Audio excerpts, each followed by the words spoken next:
What's up, everybody? Welcome to week 15. This is PD's Power 5 with Parlay Potential. We are nearing Christmas season, folks. Yes. And Thomas, you are thoroughly in the lead in this game. Your slow and steady, disciplined approach has proven superior. You have $526 in your wallet. Dan, you are second with $242. And I just keep getting my 25 each week at this point because I just keep losing. If I just I pocketed think, the 25, I'd be doing better, right? 25 times 14? Yeah. I'm thinking I'm still going to keep with the wild approach just on an off chance You might as well at this point. that I hit like Yeah. a giant home run and win $1,000 off of like 3 or 4 and win Yeah. the game. So I think that that's my only possible approach. Thankfully, I've done better in my actual gambling luck than is posted for these official picks. For what reason? I don't know. I apologize. I'll try to be better. Well, I But- think over the course of the year, this game has demonstrated some valuable lessons about gambling. Yeah. It has. It really has been an exploratory model, which is kind of what I intended it to be. We're all taking different strategies. People can learn and be like, yes, no. I mean, win or loss betting is such a fun game to learn from. It is. Yeah. So, reviewing week 14 results, Thomas did not end up placing a ladder bet. He took a bye week off, but we have 4 or 5 picks. He hit 2 out of those 4. He hit the Jackson Smith and Jigba over and Cincinnati to cover. It really looked like Cincinnati was going to win. But, yeah, that was a fun game. Big time throw by Joe Burrow. Mm-hmm. That relates to Dan's pick of the money line. He picked them to win. They did not. So It's looking good. Yeah, it was. Really was. I was all for it. You also picked Washington to win, Thomas. And that is probably picked one Washington of the most to score. opposite. You would have lost your bet. Yeah, that's probably the most opposite result we've had all season, which is pretty wild. And I'm embarrassed by it personally as a fan. I said this is another 50-50 game, so you know I got to take the plus money. That wasn't a 50-50 game. Yeah, so embarrassing. Either way. Dan, moving on to your wild card, you had picked both the Browns and the Titans to go under and the Raiders to go under. Well, they all went over. They all had better games than you thought. If you're going to bust a parlay, might as well go 0 for 3. Yeah, exactly. I agree. Your receiving parlay was close. Alec Pierce definitely went over, and you had Jacoby Myers from the same game. He hit 39, though, instead of 50. In the rushing category, Dan, you picked Achane, and he easily cleared 78 yards on 7 carries. That man is an animal. Yeah. 92 yards on 7 carries. So, good idea to back Achane on Didn't play the majority of the game. Insane. You hit that, and you also hit your Houston and Charger spread parlay. Proud of that one. That was a very good one. You put the most money on it. Excellent job. If I had just taken the spreads as is, I would have paid more, but I liked my cautious approach. Yep. As for me, starting with the money line, obviously Washington didn't win. Tampa Bay surprisingly dropped to the Saints. I'm sure that killed a lot of y'all out there. Denver, Rams, and Philly. Well, Philly lost too. But so that was a very, very bad week in terms of predicting winners and losers. And moving on to the spread, similar stuff. Rushing, Chase Brown did not put up enough yards. And Darren Waller did not either. So, moving on to week 15. Thomas, start us off. Where would you like to begin? Let's go. Still kind of piecing together my rushing, receiving. I didn't realize I didn't put those together, but I will get those as we work towards it. Let's go with... God, I've been awful with these money lines, but I got to keep doing it. I know, dude. If I was about to talk about how money lines have been one of the hardest things to pick, shockingly. I did not expect that to be the case. But every week there's one team that you're like, yeah, for sure. And almost everyone thinks it. And it's And you never know which one it is. Yeah, you also want to talk about like losing strategies. 3 weeks in a row, I've been like, all right, these are 50-50 games, and these 50-50 games, you want the plus money. None of those I bet. What am I doing? If I just bet the other way, it would have been fine. And actually, the one time I did, I bet the Bucks at negative 130 to hit. So all that to say, I'm not listening to any of that. I'm going to keep hammering away. Keep swinging. Yeah, Keep why not? swinging, bud. You're doing great overall. I like the Bills money line at negative 108, $10.80 to win $10. It's just, I mean, oh my God. Broken record, 50-50 game, but these feel like two teams. So stupid. That was so funny. These are two divisional foes that know each other super well. The Patriots got the first one. We talked about this earlier, that the Patriots are on a historic 10-game winning streak, and something's got to give. I don't even love what I'm seeing out of the Bills. I think Bengals should have won that game. Yep. Against one Aaron pass, but I'm thinking maybe the Bills had this game on the radar and were more focused on this than the Bengals and still got away with murder. So give me the Bills.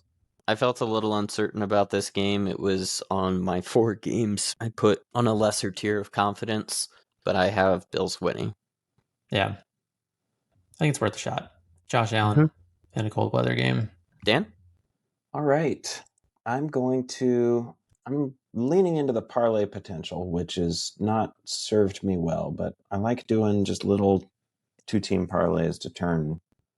Hey, it's the Odds a only way little you're going to better. catch Thomas. Yeah. Yeah, I could lose the ladder at some point.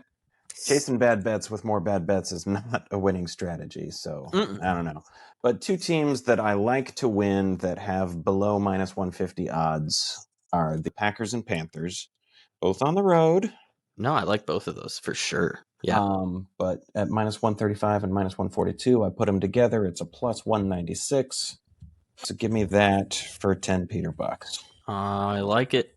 The Green Bay one I'm a little more uncertain about, but I think this matches up well for the Packers. I think he can spray the ball around and avoid Surtain with all the receivers. I think Jaden Reed's going to have a big game. I don't know what his number is going to be, but he's a guy I'm looking at possibly for receiving. Yeah, he really opens up that offense. Yeah, I think that this is a surprise Bronco loss. I don't think that they're going to finish as a 2-loss team. They're going to lose at some point. This might be one week. Well, cool. I like it. So the money line games that I'm looking at, I'm going to go down swinging with my strat. I feel...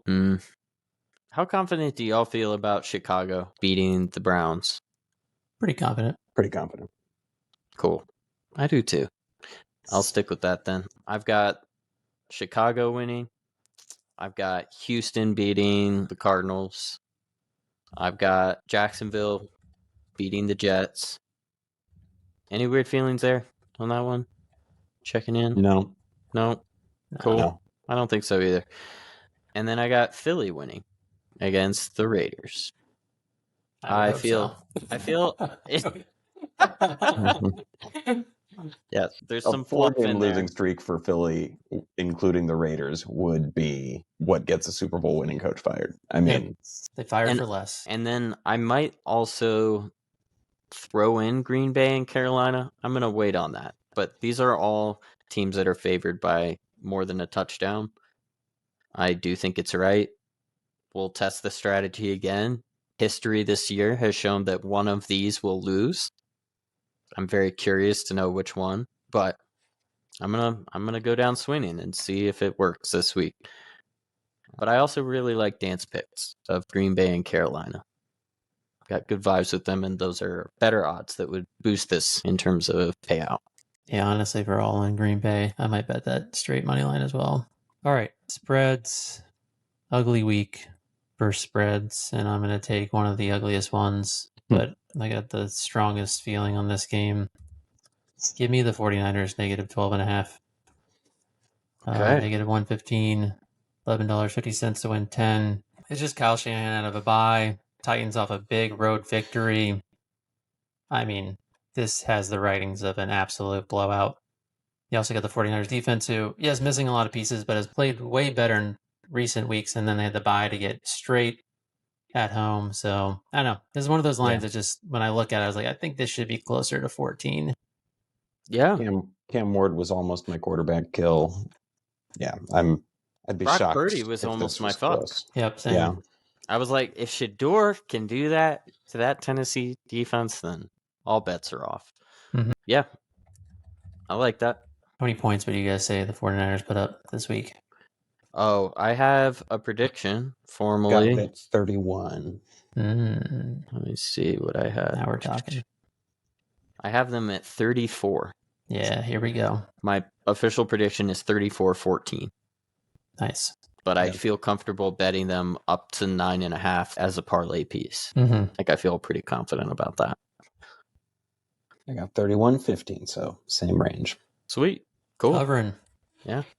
All in agreement there. Dan? I'm taking 2 of Peter's moneyline picks for my spreads. Bears minus 7.5 and the Texans minus 9.5.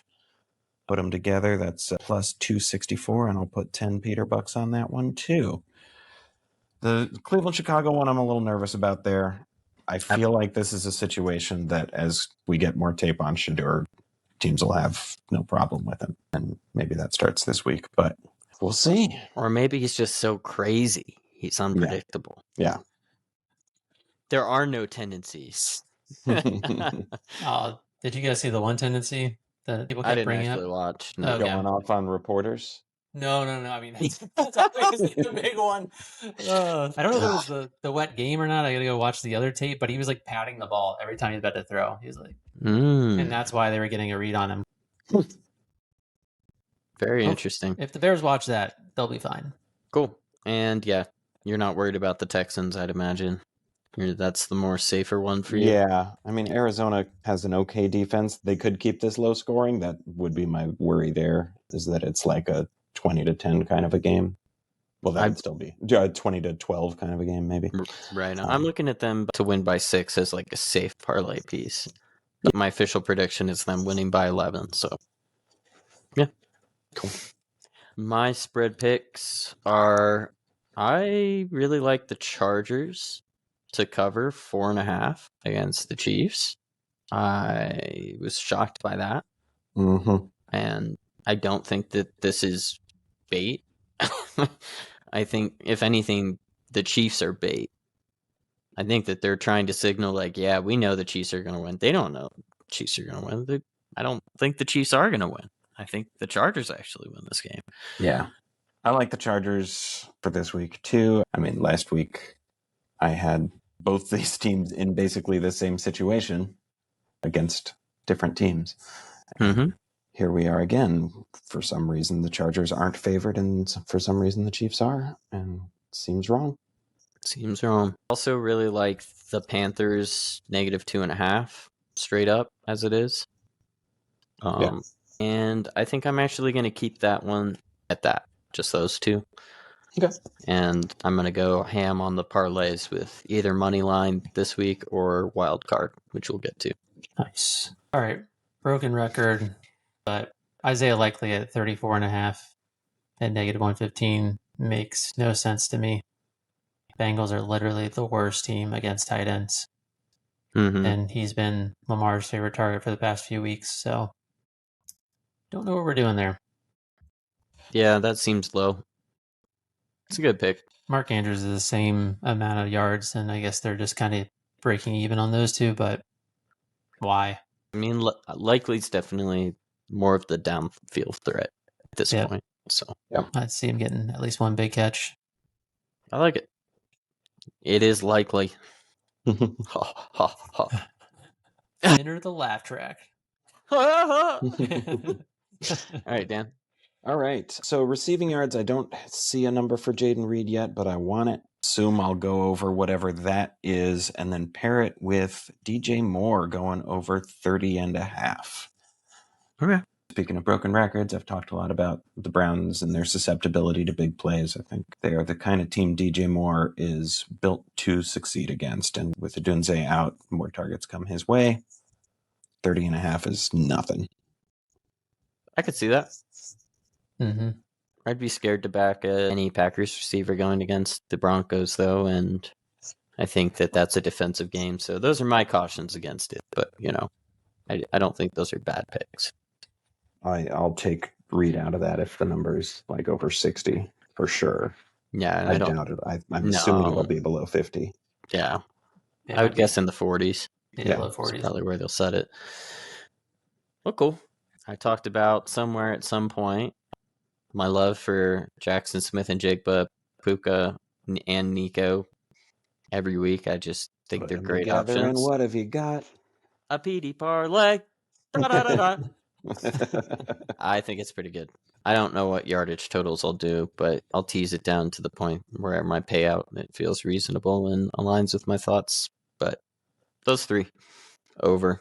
I have good reasons, I think, for every game being relatively high scoring too, except for the Cardinals Texans one. But I just don't think the Cardinals. Nico will rack up yards even if they can't punch it in. Yeah, I mean he's my touchdown pick. Like, come on. All right, the rushing one I just found, and it came from Dan talking about Dart's touchdown, but Dart at 30 yards on FanDuel is negative 114. Ooh. That's too low for Dart. I mean, he's been clearing 50 when he's healthy. Totally. Now a bye week, feel more comfortable after the concussion. I don't understand this line.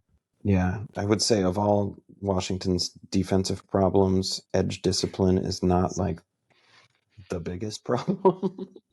But that's true. Yeah. But we haven't gotten gashed by quarterbacks. No. Running. That's like the one thing we haven't done. But it's yeah, still pretty easy the for only Dart way to this get that burns you number. is because they don't need to. Right. Yeah. Like he can just throw to open people and they can just run through giant gaps, and maybe he has only 3-4 rushes and he gets like 20-ish yards. But overall, I do think that this is a good pick, and I think that he's the number one fantasy QB this week because I expect that he'll run the ball. 30 feels low. Very low, especially for that projection. That's essentially what set up my radar. Yeah, I like it. And you're right. Like, I mean, I could just see him running 1 for 20, and that's enough to do it. Yeah. One good defensive stand. I mean, he did also take that huge hit on the sideline, right? With probably a lot of the discussion about protect your body. Dude, you don't have to run the ball or take hits all the time. And maybe he plays more cautiously. I doubt it. I don't think that message is getting through to his thick skull. Nope. Oh, cool. Enough on that. Dan, what are your picks? I don't have numbers for most of the people I want to bet yet, so I'm definitely going to have to tune in Sunday morning and finalize my picks. But I'm looking at Javonte Williams. I'm looking at Travion Henderson. Getting more up-to-date weather for that one will matter too. Also, so looking at them for an over. Also looking at Chiefs running backs for an under. So I'll just have to see what the numbers are. But I guess if I have to officially claim, we'll assume I'm going Javonte Williams and Travion Henderson over parlay. Okay. Yeah, we'll keep it there. My rushing, I'm going to just stick with one guy, the one guy I've been with all week, Chris Rodriguez. I'm picking 80-plus rushing yards and a touchdown. Woo! That's fun. Yep. God, I hope you're right. I think it's going to happen. Yeah. I honestly think he's going to have his first 100-yard game this week in the NFL. I feel it. And but I'll just take the 80 yards. All right, wild card. Wild card.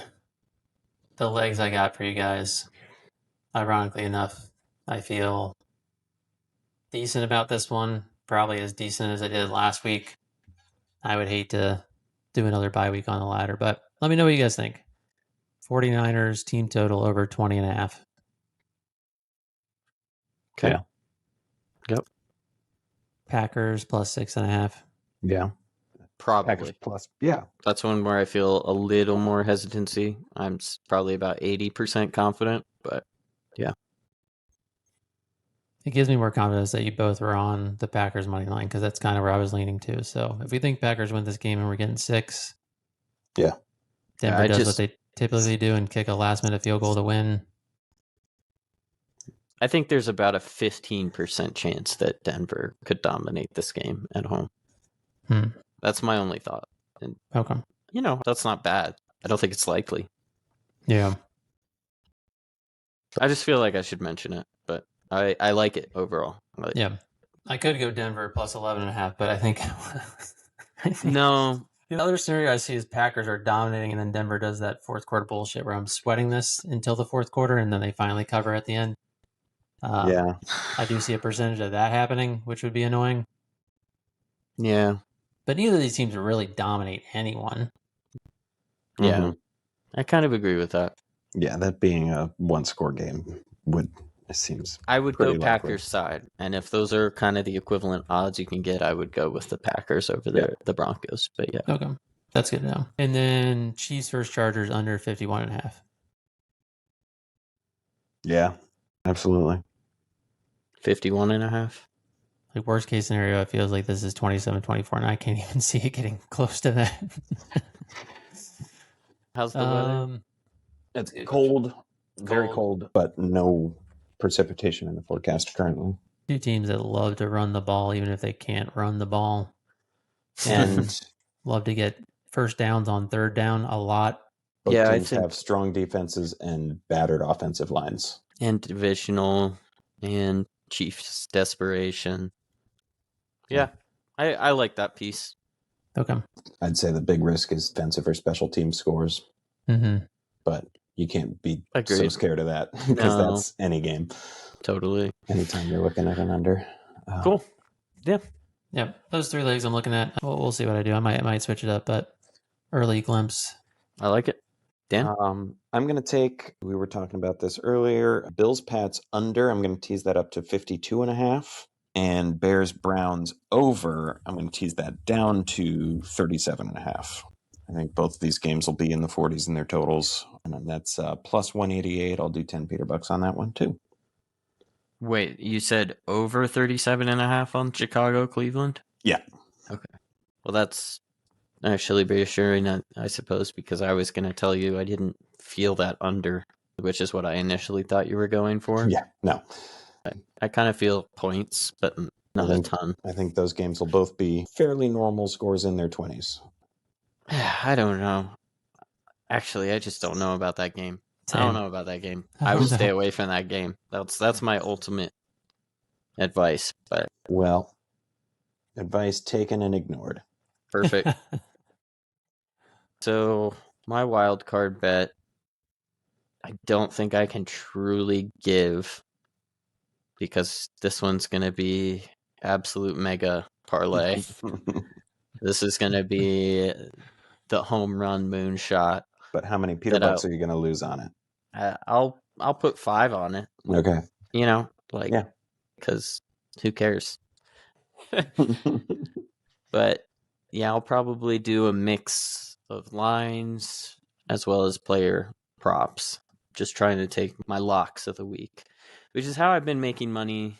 Actually, not in this game. I've been probably trying to ride too close to the sun, but like teasing things down incredibly, but stringing a lot of it together. I've actually done quite well personally on that. So I'm going to try to throw that into a wild card and aim ridiculously high. It's probably not going to hit, but The love of the game. mm-hmm. Oh, yeah. Well, cool. One thing that's definitely going to be part of it just for content. I can go through really quickly, like who I think are winning these games. And I think I've got Chicago, I've got Cincinnati, I've got Houston, I got Jacksonville, I got Philly, I got Green Bay, I got Rams, I got Panthers, I got Seattle, I got San Francisco, I got Dallas. I don't know if all of those will be a part of it, but those are the ones that I feel more certain about that I would probably tease lines on. Really interesting and consequential game that none of us have talked about. Which one? Miami-Pittsburgh. Oh, man. It's on my uncertain list. I mean, it's two teams that have multiple personality disorder. Yeah, for sure. But it's Tua in the cold. Yep. So I feel like it should be another Pittsburgh win. Should. Yeah. With a question mark. Yeah, I was just kind of curious why, other than not trusting either team, why I feel like we should address why we're all staying so far. We're just away not, from yeah, it. we're just silent about that game. No thoughts. Yeah, I think my ultimate goal is to get at least one pick from every game that I feel confident on. I can't promise that I'll follow that strictly because there are some games that I have no idea, so I might not even be able to find a player prop, but that's kind of how I'm going to frame it. And I'm looking at like negative 400-ish odds on some of these things, like Yeah. a lot of these things, rather than trying to get close to the line. Yeah. Playing points with Pittsburgh is crazy tough, but also asking Tua to go in the cold and do anything is also crazy tough. So many downsides on both sides of the ball. Mhm. That's why I stayed away. Hmm. I think Tomlin, since they've been doing the QB carousel as a home favorite, is like well below 50%. Mm. A lot of negatives. Mm-hmm. They have 8 wins now? 7. 7? 7 and 6. So they're going to get 2 more wins somewhere because Tomlin's going to win 9 games. The streak will not die. Yeah. I hope not. It's one of my favorite stats. But Pittsburgh will get obliterated if they get that home game in the playoffs. Oh, yeah. They'll Oh, be yeah. a wasted Sure. spot. All right. Well, that'll do it. I hope y'all have a great week 15. Good luck on your bets. Good luck on week 1 of fantasy playoffs.